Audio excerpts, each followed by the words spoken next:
오늘은 저 48시간 최후 통첩이 나오면서 시장이 또 크게 급락했어요. 코스피가 크게 좋지 않았어요. 그런데 저희는 오히려 이 구간에서는 반도체라든가 숫자가 좋은 기업들도 있고 또 뭐 유가 피해주들도 여기서 유가가 100불에서 피크아웃하면 저점에서 기회를 보기 시작할 수 있다.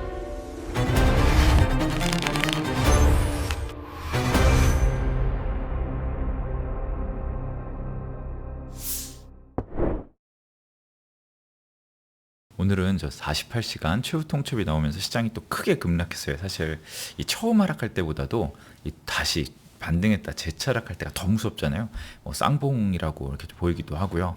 그리고 지금 불확실성이 굉장히 높을 때 같아요. 결말이 열려 있는 상황인 거죠. 이렇게 해석될 수도 있고 저렇게 해석될 수도 있고. 그래서 조금 안 좋은 방향으로 보이면 굉장히 안 좋아 보이고, 좋은 방향으로 생각하면 사실 또 개선될 수도 있는 약간 이런 상황이라서 의견을 강하게 얘기하기가 굉장히 어려운 상황이라고 봅니다. 그렇지만 뭐 22년과 그 러시아 우크라이나 전쟁 때와는 그럼 뭐가 다르냐? 왜 그때와 달리 뭐 한 달밖에 안 됐는데 좋게 보는 거냐? 뭐 이런 얘기를 많이 들어서 이 부분에 대해서 좀 말씀을 좀 드려보려고 합니다. 먼저 결론부터 말씀을 드리면 22년에는 그 전쟁이란 한 가지 요인만 있던 게 아니에요. 사실 기업의 실적과 주가는 동행한다. 몇 달의 시차는 있을 수 있지만 결국은 이익이 늘어나는 기업, 매출이 성장하는 기업의 주가가 올라간다. 그런 성장이 가속되는 기업의 주가가 올라간다. 이게 저희의 기본적인 믿음이잖아요. 그런데 22년에는 사실 기업 실적이 21년까지 20년, 21년 급증하다가 지금 감속 성장 꺾이고 있었어요. 진짜로 꺾인 회사도 있었고 최소한 성장이 둔화되거나 이런 경우가 많았고, 그리고 긴축 구조였어요. 금리를 뭐 빅스텝 크게 빠른 속도로 올리고 있었습니다. 그리고 그 이면에는 인플레이션이 올라가고 있는데 유가, 그 전쟁에 의한 유가 하나가 문제가 아니었어요. 22년에는 핵심 인플레이션, 코어 인플레이션이 좀 더 구조적인 거잖아요. 구조적인 부분이 식료품 가격이나 에너지를 빼고 봐야 되는 그런 핵심 인플레이션이 세기 때문에 이걸 눌러놓을 필요가 분명히 있었고 긴축이 장기화됐어요. 근데 지금은 금리를 인하하는 기조였죠. 근데 지금 유가가 급등하면서 이 아직 핵심 인플레이션이 바뀐 건 아니지만 헤드라인 인플레이션이 올라갈 거란 기대가 생긴 거죠. 그렇기 때문에 시중 금리도 많이 오르고 금리 인하 확률도 뭐 2번 정도 할 거에서 거의 지금 0번 정도, 거기다가 금리를 한번 올릴 수도 있다 이런 게 소폭이나마 확률이 생기고, 그래서 굉장히 유동성 환경이 좋지 않고 굉장히 불리하지만 긴축 구조는 아니라고 생각합니다. 그리고 핵심 인플레이션은 내려오고 있기 때문에 유가만 바꾸면 돼요. 그리고 어닝도 지금은 증가 추세잖아요. 미국의 빅테크들도 반도체나 AI 투자 지출이 커서 프리캐시 플로우가 안 좋은 거지 뭐 이익이 꺾이거나 매출이 꺾이는 건 아니에요. 그렇기 때문에 기업 실적에 기반해서 좀 빠르게 돌 수도 있다 이런 기대를 합니다. 그런 측면에서 볼 때 이렇게 뭐 안 좋은 요인은 전쟁으로 유가가 올라서 인플레 기다 올라가고 금리 인하 확률 내가 이 사실 여러 가지 같지만 하나잖아요. 유가 하나예요. 지금 이거 하나가 지금 붙잡고 있는 거고, 다시 대신 어떻게 이 전쟁 어떻게 풀려갈 것인가 좀 실마리가 안 보인다, 이게 문제인 거죠. 그렇지만 이제 아까 다시 정리해서 말씀드리면 22년에는 다양한 부분이 아래를 내리고 보고 있었고 지금은 많은 부분이 위를 볼 수 있는데 하나의 강력한 요인이 붙잡고 있다, 이렇게 생각하고 있습니다. 그래서 좀 다르다 보고요. 지금 한번 보시면 코스피가 크게 사실 저희도 이땐 과열권이라고 했죠. 과열권에서 이땐 저희도 좀 조심해야 된다고 말씀드렸고 급락을 하고 반등한 듯 했으나 뭐좀 한동안 3월 한 10월까 10일까지 좋지 않았어요. 그런데 저희는 오히려 이 구간에서는 이제 다시 긍정적인 좋아진 회사들을 봐야 된다. 뭐 숫자가 너무 좋은 상황도 사실이고 뭐 반도체라든가 숫자가 좋은 기업들도 있고 또 뭐 유가 피해주들도 여기서 유가가 100불에서 피크아웃하면 저점에서 기회를 보기 시작할 수 있다. 눌림목의 기회다, 이렇게 좀 생각을 한 거예요.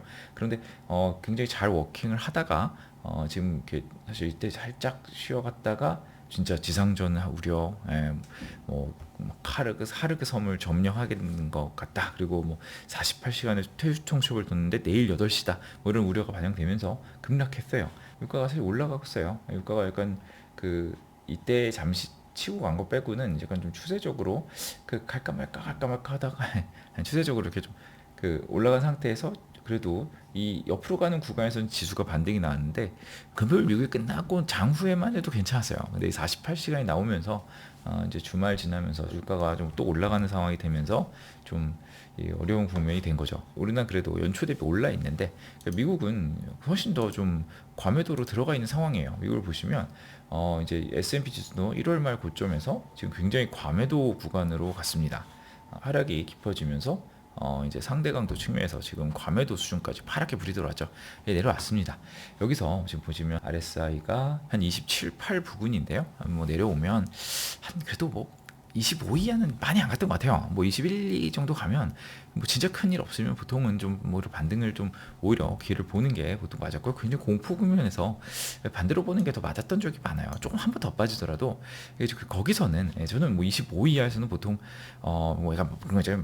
맞으면서 산다. 좀 위에서 버티지는 않는다고 생각해요. 위에서 버티는 것보다는 이 나중에는 버티는 게 오히려 이게 뭐 기회를 잡는 방법 아닌가 이렇게 생각을 하고요.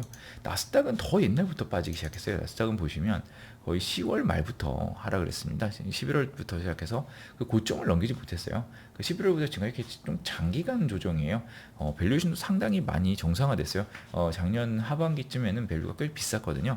근데 이익은 계속 증가하잖아요, 사실. 미국 이익이 증가하고 있기 때문에 주가가 내려가면서 밸류에이션이 꽤 정상화됐습니다. 뭐 나스닥 지수도 뭐 거의 뭐 아직 과매도에 들어간 정도는 아니지만 꽤 낮은 레벨까지 좀 내려왔고요.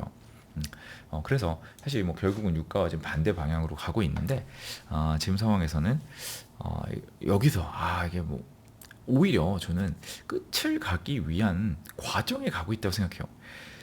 기본적으로 미국에 대해 생각하는 거는 출구 전략이죠. 이란을 정말로 뭐 점령하려는 게 아니잖아요. 출구 전략의 명분을 만들어야 된다고 생각합니다. 출구 전략 명분이 지금까지 없었어요. 뭐 호르무즈도 막혀 있고, 핵을 완전히 제거, 뭐 여러 가지, 뭐 이스라엘도 미국도 우리 이것도 했고 저것도 했고 이것도 했다, 뭐 굉장히 많이 무력화 시켰다, 뭐 잘했다 이렇게 얘기하지만 이 결정적 명분이 없었어요.